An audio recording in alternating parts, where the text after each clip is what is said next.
Let's talk to Paul Wallace. He is a trading coach and founder of the London Traders Network, and he has sent 8 thought-provoking slides. Morning to you, young Paul. Good morning, Moose. Nice to see you. Right, so without further ado, let's kick off because I'm quite excited. Well, a bit of Shakespeare to there we kick us go. off with. You know, I try and raise the standards wherever I go. No question. No. So now is the winter of our discontent, all right? And this quote came to me because on many levels we've had a long winter. We're coming into the summer, but also on another level we've had a bit of a winter of discontent over the last 12, 18 months since Trump won his election. Now, I just wanted to declare I am not a pro-Trump guy, but I'm a simple guy, all right? I'm a simple guy, okay? And Yep. I'm looking for where are the trends, okay? What's the track record? And as we go through the few slides, I thought we'd just touch upon that. Okay, well, let's kick off with the four horsemen of analyses. Yeah, well, you know, boom. I've brought up this slide before because, you know, I'm a private trader, okay? So effectively, I have to work almost like a private hedge fund. I don't have access to the resources of, you know, major banks or major hedge funds who have floors and floors full of young, bright analysts. Okay, I have to be able to see trade what I see, make a decision, get on with it. Yep. So, you know, lots of private traders. I don't think you're going to beat a big institution on the fundamentals. Technicals, okay, you might have a chance. Sentiment is about how you depend upon it. But one of the things I do notice is that private traders, you know, they don't really pay enough attention to geopolitical, the really big picture.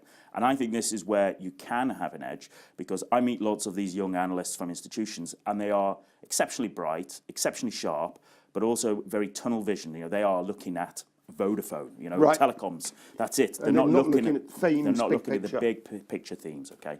So that kind of brings us on to, you know, what we're looking at here. So an interesting 12 months. it has been an interesting 12 months. As I said, I'm a simplistic guy. All right. I just want to see what track record is. Yeah. And you know what we forget is that, you know, we've seen quite a lot happen in the world over the last 12 months. We had effectively a soft coup in Saudi Arabia, all right, which people seem to have forgotten about. But the new guy, MBS, he got in place. Okay, he cleaned house, all right, and invariably there's been a change there in the way Saudi operates.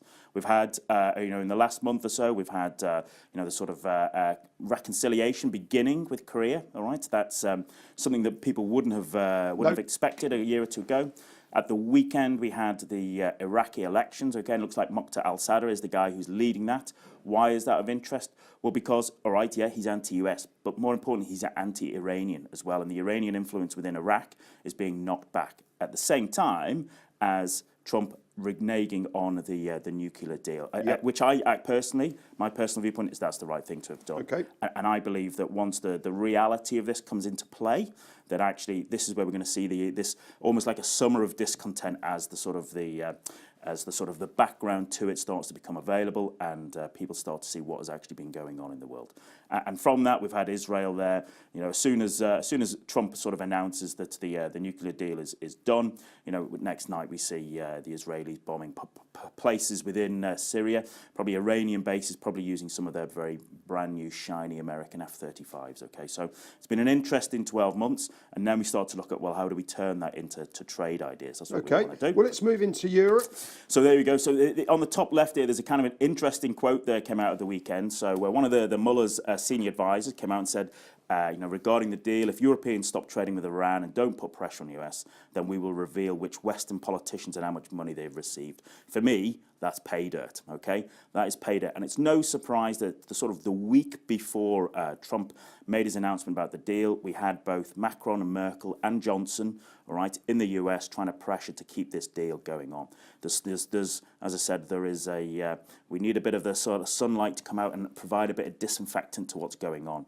And the reality is, even though May and Merkel and Macron have been going on about how they're going to look to sort of, you know, carry on the deal with Iran, the truth of the matter is, EU does about $25 billion worth of business with Iran, as opposed to $755 billion with the US. Right. Are they really gonna put their business with the US, okay, in jeopardy for standing that?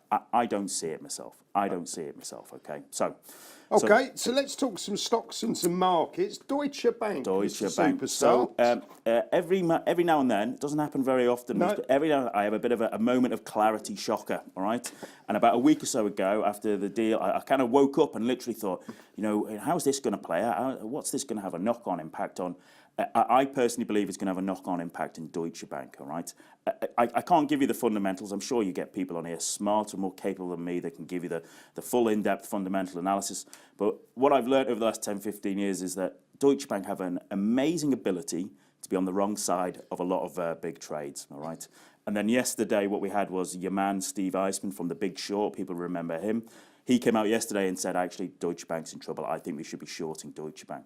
And so, you know, it's down around about 13.30 there on its basically its US listing. But I'd be keeping an eye on that. All right. I think if there's trouble in Europe from the back of this deal, I think Deutsche is going to cop it as part of it. Understood. Let's move on to Total. And then next we have Total. All right. You know, why are they interested? French petroleum company. Well, as part of that deal, all right, sanctions were lifted. Total were the ones who went in and started doing business in Iran with oil.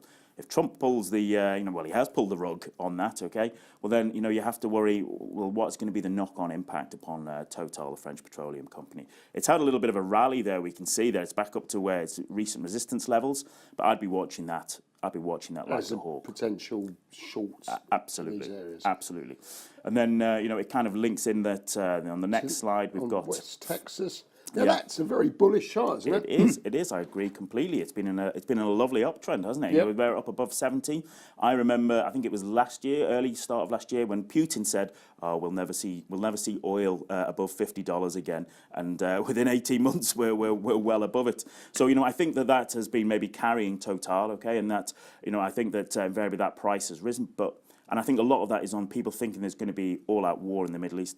I personally don't see it. I actually personally don't see it. I actually think there is an element of peace coming to that region in one way or another, and that will have a knock-on impact on the oil price going forward. Okay, for the rest of the year. Okay, so are you bearish on oil then? I would be bearish on oil. Okay, you might be as a short-term trader, you might be bullish, but let's say as a longer-term theme, you'd be looking for it to roll over. I'd be looking for it to roll over. And okay, so let's move on to Euro US dollar. Now you came on and. To me, that was an obvious short. Yeah, absolutely. Okay, the charts were screaming that this is a topping pattern. Yep. We had a few people come on the show and say, no, the fundamentals suggest X, Y, and Z.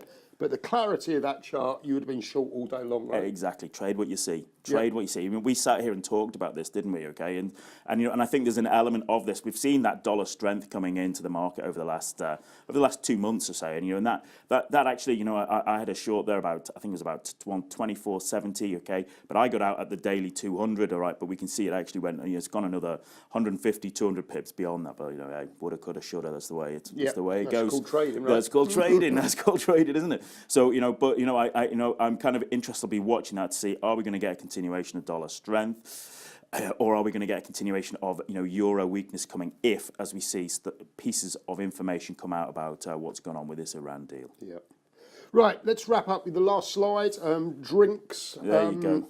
Shout it out. So London Traders Network. Whenever I come on here, I say, if you disagree with what I've said, come down, have a beer. I'm quite happy to discuss. I kind of enjoy it actually, because it's what keeps you honest. Keeps you honest, keeps you humble. So London Traders Network. Doesn't matter whether you've been sort of trading for 2 weeks or 2 decades. Come have a beer with your tribe. All right. Tonight it's on there in the New Moon Pub on Gracechurch Street, and the next one will be Wednesday, 18th of July. So I guess you'll do your next slot on Wednesday, 18th of July. I'll be here as always, Moose. Perfect. On that note, thank you very much indeed. You're welcome.